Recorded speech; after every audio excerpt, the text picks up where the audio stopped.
Hi. So today I want to tell you about a little secret to true and authentic self-care and self-love, and no one really talks about.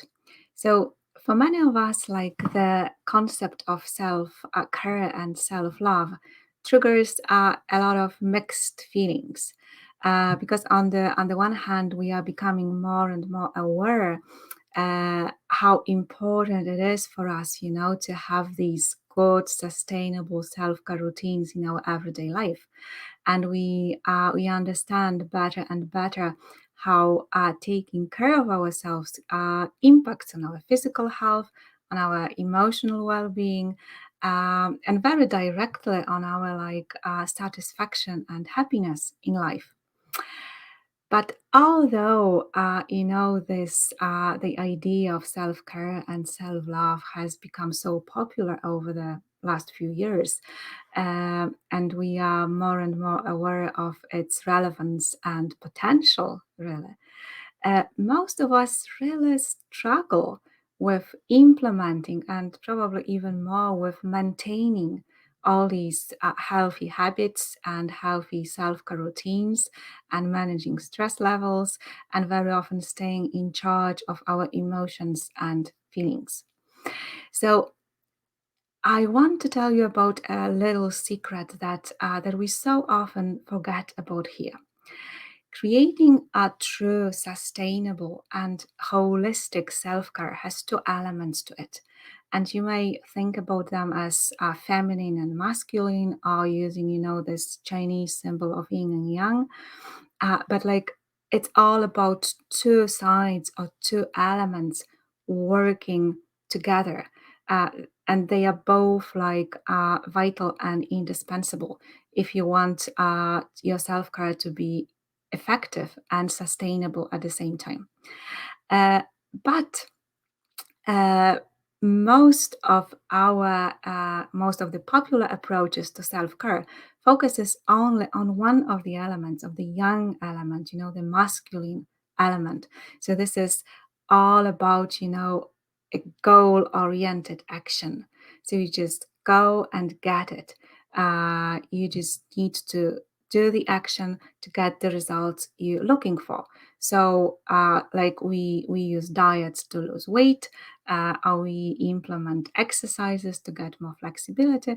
And very often we also use even mindfulness or meditation or yoga uh, just to get the results we want to get. And this can be very helpful, of course. But the feminine element, the yin element of self-care, uh, which is all about our ability to listen, to tune into our body, our heart, our mind, our soul. It's all about our relationships and our connections with ourselves, with the people in our life, with the world in general. This is equally necessary. This yin element is equally necessary as all this, effective and consistent action to get your goals achieved, to get your needs met, to get your unhealthy habits changed, and all your problems solved. They are both necessary.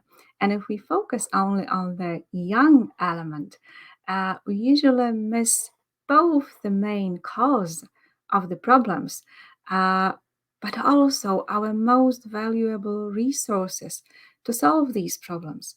And thus, all the results we get are quite superficial and also quite difficult to sustain over time. And what's more, this masculine approach, this grind your teeth and go and get it, it's not an easy one. So it requires a lot of discipline. It requires a lot of putting the effort in, trying hard, and often pushing through a lot of obstacles and resistance. So it often adds a lot of additional stress and overwhelm to whatever we already have on our plate. And quite often, these kind of attempts at self-care and self-love, instead of helping us to feel really nurtured and rejuvenated. They just contribute to us feeling both depleted and disheartened. So the self-love revolution is an entirely different approach. It's a unique and holistic way to transform like the way you take care of yourself by focusing mainly on the yin element here. And the ultimate goal of this approach is to help you create uh, a nurturing and caring and supporting relationship with yourself, uh, because such a relationship will not only bring you like more health and well-being and fulfillment in your into your everyday life, but it will also help you to create close and healthy relationships with other people. So what are the main steps of this self-love revolution? So I'm trying to simplify things here as much as possible, and very briefly go through just three most essential steps that you need to take in order to make this make your self-care and your self-love a true, authentic, and very genuine process. So the first one is always to go gently, to slow down, and to take a pause. We all know very well now that like chronic stress lies behind the majority of our like physical ailments and our mental health problems or disorders. And for most of us, life is fast, it's busy, and it's demanding. And in order to cope with all of this, with all our duties and responsibilities, we often learn to live on autopilot. So autopilots are great. They help us to save a lot of time during the day. But the price you very often pay is that you keep repeating the same unhealthy patterns over and over again, that you feel disconnected from yourself and from the people around you. And then you kind of like half alive, just going through the motions rather than living fully. And we also try to push ourselves hard, and we never feel satisfied with ourselves, our achievements, our life in general. So if you add a to-do list with all the self-care items to all of this, it will not help. All we need to do is to stop for a moment, like take a little pause and really notice what's going on for us. We need to soften and become gentler with ourselves. We need to take a few deeper breaths and a few really long and relaxed exhales. And very paradoxically, it often turns out that we can do much, much more in our day, like during our day, when we stop racing with time and when we stop pushing ourselves so hard. So this is always number one. Then number two is about listening to your heart and listening to your belly. Most of us live entirely in our heads. So we create stories in our heads, we overthink, we overanalyze. Our thoughts make us worried or anxious, very often keep us awake at night, and they make us compare ourselves with everyone around and not feeling so great about ourselves. So, like living in the head generally is not a very pleasant experience. Your your head brain is a brilliant tool, but did you know that you also have a head brain and a gut brain? And without you using them, you're kind of like a lost child, because you have no access to all the information coming from your body. You have no access to your intuition, to your inner wisdom, to your inner power, and you tend to distrust all of your feelings. And your feelings are your emotional compass. They allow you to navigate through life, and through your relationships. So you need to slow down And then you will be able to start listening to your heart, to your belly, to this very subtle language of sensations and feelings that your body is speaking to you in all of the time, instead of focusing entirely on much more familiar language of words. And what happens when you start to do this is that at last, like finally, you can start feeling safe. You can start feeling at ease in your own skin. And that always creates a huge breakthrough. Uh, and then you will be able to understand and to know what your body, what your heart really need.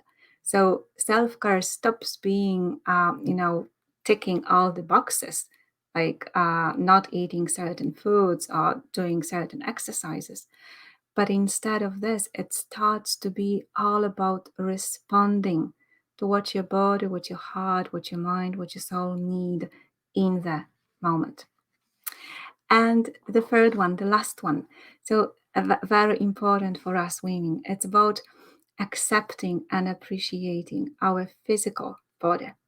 Because it seems that for many of us, like our strongest intentions behind our self-care routines come from our dissatisfaction with our physical body. So we have plenty of complaints about our appearance. This is too big, this is too small. We have plenty of complaints about our physical health, or our like emotional well-being, all the pains and aches, and I don't feel flexible enough, or I feel tired all of the time. Uh, and of course, like there is nothing wrong with wanting to be healthy and fit and attractive and having plenty of energy. But there is a huge difference between giving your body loving and warm and caring support so that it can stay well and thrive and blossom, and uh, constantly finding faults and pushing your body hard and demanding results from the place of self-criticism or even self-hatred. There is a huge difference here, and you will get very different outcomes. Your body it's a true miracle. Yes, it consists of trillions of cells that are all alive and working together all of the time to keep you well. Your heart beats and pumps blood, whether you're thinking about it or not. Your breath keeps its rhythm even when you're asleep at night. Think about like all the bones, muscles, joints, ligaments in your body that work together so that you can move, walk, run, jump, hug your loved one. We take all of this for granted. We like totally oblivious to this miracle happening inside us all the time. But we stay focused on the fact that our breasts are too small and our bellies are too big and our thighs are too thick. So most of us need a true revolution in how we relate to our physical bodies. Because once you start to accept and appreciate your body, taking loving and supportive care of it becomes like the easiest and the most natural thing on earth. Like it's a no-brainer then. There is no hustle, no effort, no struggle. There is just easiness and gentleness and a lot of compassion. So these are like the three main elements um, of this deep inner shift that I call the self-care revolution. So if you feel like you yourself need a bit of a shift, in how you relate to yourself and how you take care of yourself, then just be sure to send me a message and I'm sure I can help. So thank you very much and bye for now.